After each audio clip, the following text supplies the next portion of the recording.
Will McBride here for episode 3 of Maxing Your Music Creation Experience Without Touring. As I've mentioned in the other 2 episodes, this video series is targeting local and regional musicians that want to focus on original music, not cover or tribute bands. Basically, we're targeting people who desire to create original music, and they may be, over 40 years old, well past their rock star years.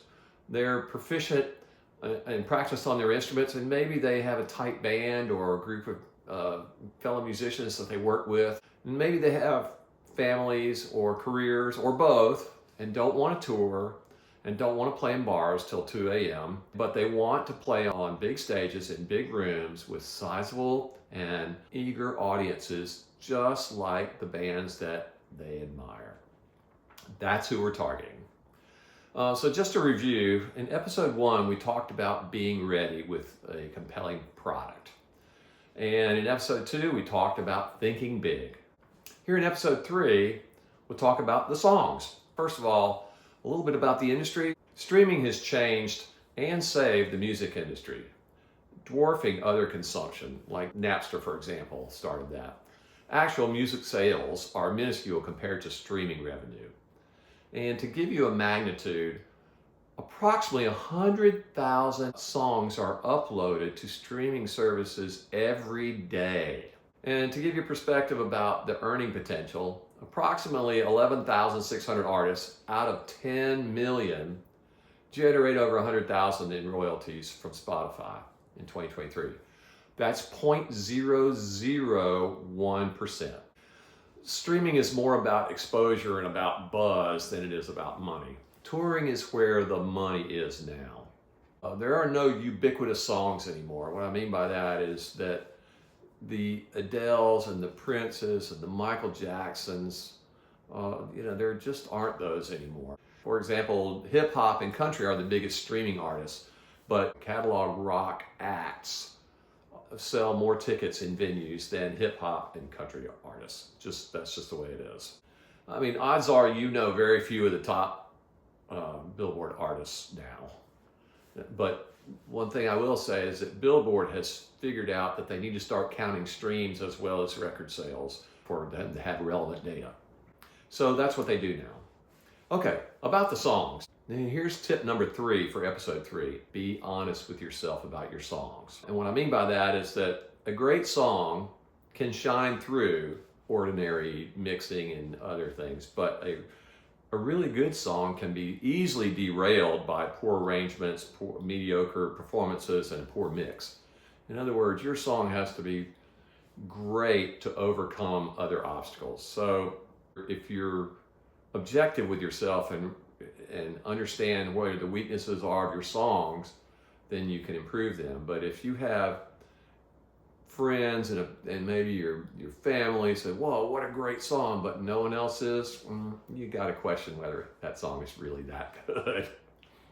A great song needs to have, it's about the rhythm section, it's about the melodic texture, it's about the melodies, it's about the harmonies, it's about the counter melodies and the solo sections. All that stuff has to be really tip top. It needs to be basically up to the level of the bands that I admire, at least for my songs. Songs really do need to be excellent. They need to be unique with great melody. Great songs last. Now let's talk about the demo that you may put together for your co-musicians to work on.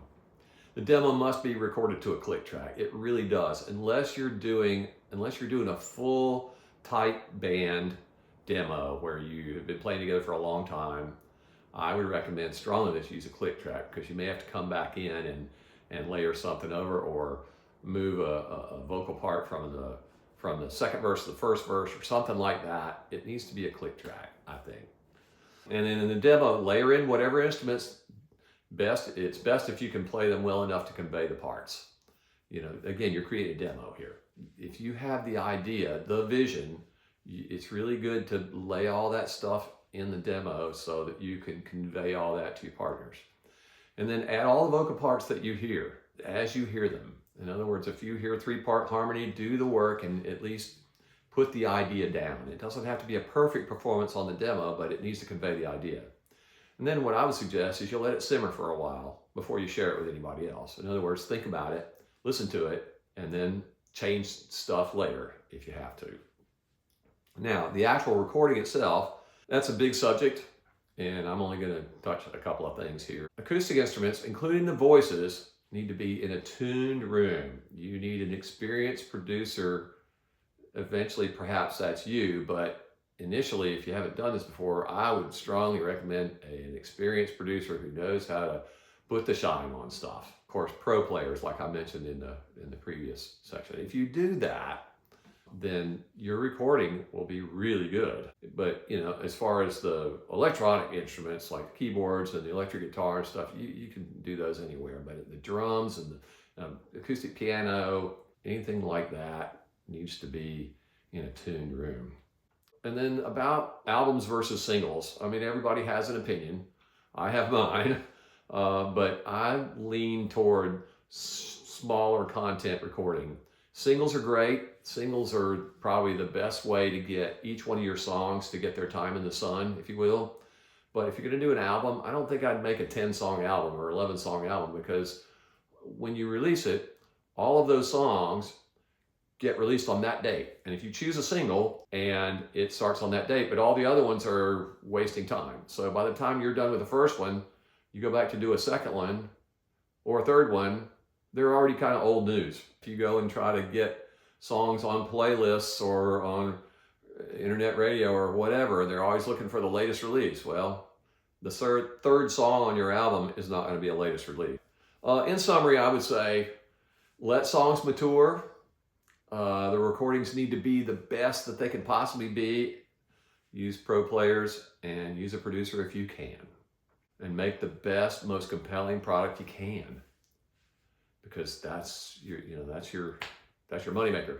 Again, a little background on me. I'm based in Raleigh-Durham, North Carolina area, a mid-sized music market, not a big one, but not a small one. I got many years playing in this band with cover material and sneaking in a few originals.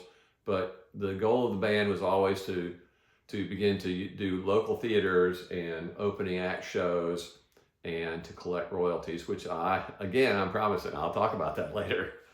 And I did all that stuff after 40 years old. So just because you're not in your 20s doesn't mean you can't do that.